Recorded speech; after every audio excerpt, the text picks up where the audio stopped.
एक माँ की चार संतानें, चारों के चार होनहार, दिमागदार, साहसी, सृजनशील, व्यवहार कुशल, कर्मठ, कार्यशील और आज्ञाकारी, संस्कारी।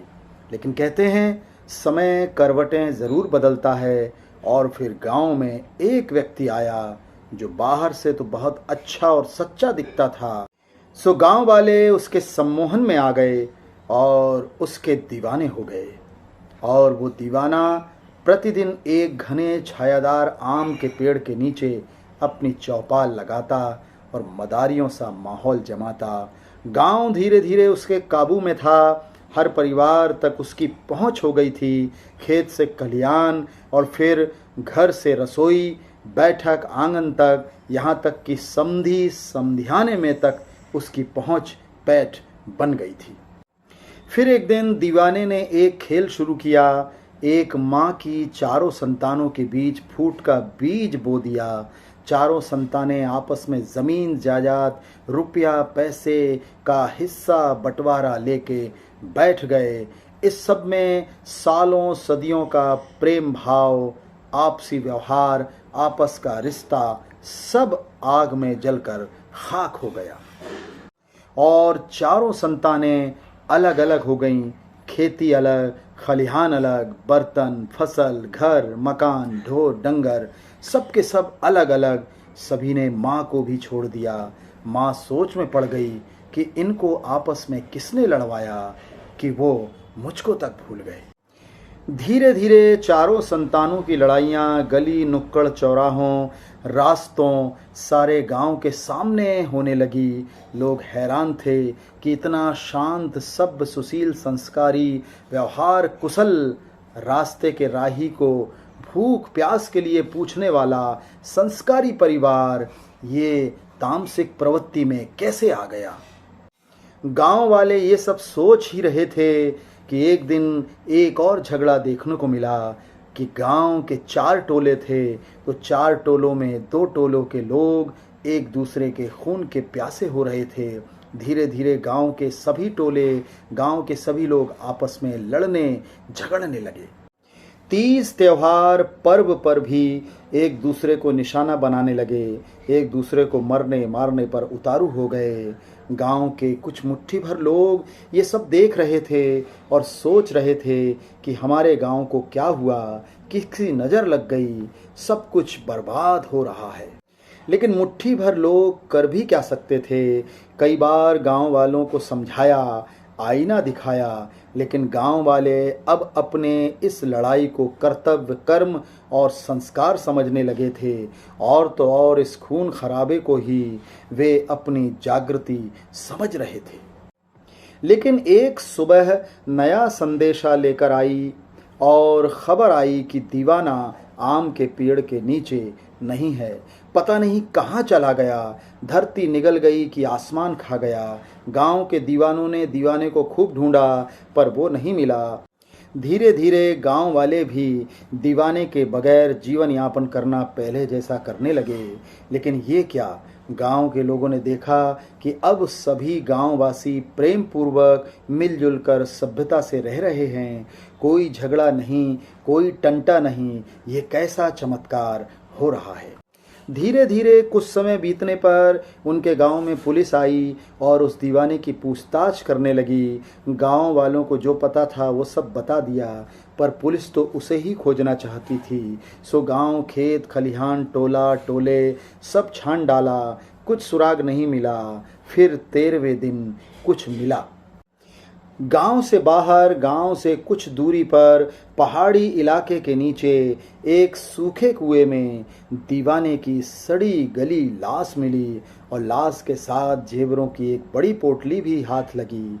गांव वाले ये सब देखकर दीवाने का खेल समझ गए और गांव में हो रहे झगड़ों का सर और पैर भी जान गए।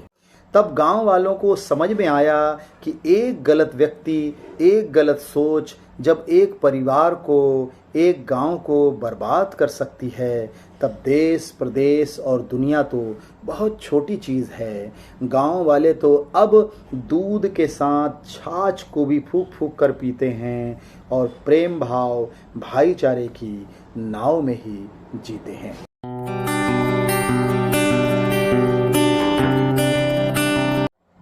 आइए और अब चलते हैं हिंदी की क्लास की तरफ और आज का विषय बिंदु है संबंधवाचक सर्वनाम।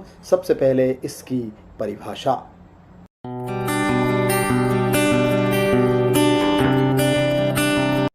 जिन सर्वनाम शब्दों से किसी वाक्य में प्रयुक्त संज्ञा शब्दों अथवा सर्वनाम शब्दों के मध्य संबंध का बोध होता हो उन्हें संबंधवाचक सर्वनाम कहते हैं। जैसे सर्वनाम शब्द इस प्रकार हैं: जिसका, जिसके, जिसकी, जो, सो आदि इत्यादि।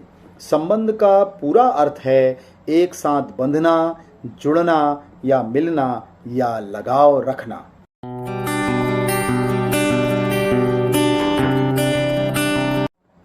जिस सर्वनाम से दो वाक्य या किसी संज्ञा से संबंध जोड़ा जाता है उसे संबंधवाचक सर्वनाम कहते हैं। दूसरे शब्दों में कहें तो जिस सर्वनाम से किसी दूसरे सर्वनाम से संबंध स्थापित किया जाए उसे संबंधवाचक सर्वनाम कहते हैं। जैसे जो, सो, जैसी, वैसी, जहाँ, वहाँ, जिसकी, उसकी, जितना, उतना, जैसे, जिसका, जो, की आदि इत्यादि।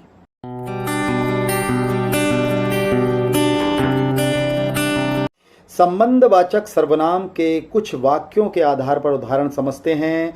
यह वही व्यक्ति है जिसका पुत्र सेना में भर्ती हुआ है।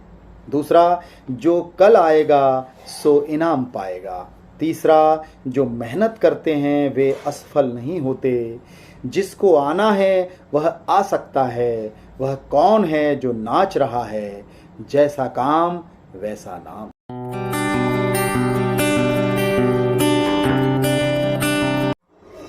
एक और परिभाषा के अनुसार संबंधवाचक सर्वनाम को समझते हैं जिन सर्वनाम शब्दों का प्रयोग किसी वस्तु या व्यक्ति का संबंध बताने के लिए किया जाए वे शब्द सर्वनाम संबंधवाचक सर्वनाम कहलाते हैं। विवरण: संबंधवाचक सर्वनाम का प्रयोग वाक्य में दो शब्दों को जोड़ने के लिए भी किया जाता है, जैसे, वैसे, जिसकी, उसकी, जितना, उतना, जो, सो।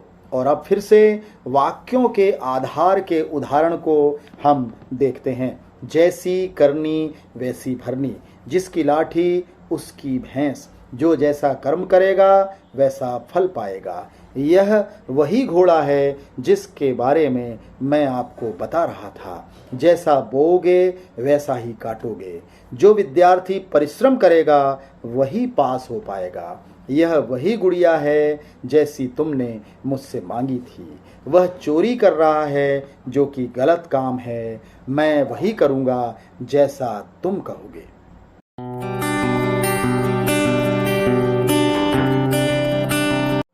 तो ये था संबंधवाचक सर्वनाम का ब्यौरा, विवरण, उदाहरण, परिभाषा और उसके अन्य वाक्यों के उदाहरणों के जरिए आपको हमने सारी तस्वीर आपको बताई कि संबंधवाचक सर्वनाम क्या होता है। अगले हिंदी साहित्य की अगली विषय वस्तु को लेकर हम आपके समक्ष प्रस्तुत होंगे। तब तक के लिए दिल से दिल तक हिंदी नमस्कार, हिंदी नमन कहती है दिल की हर धड़कन।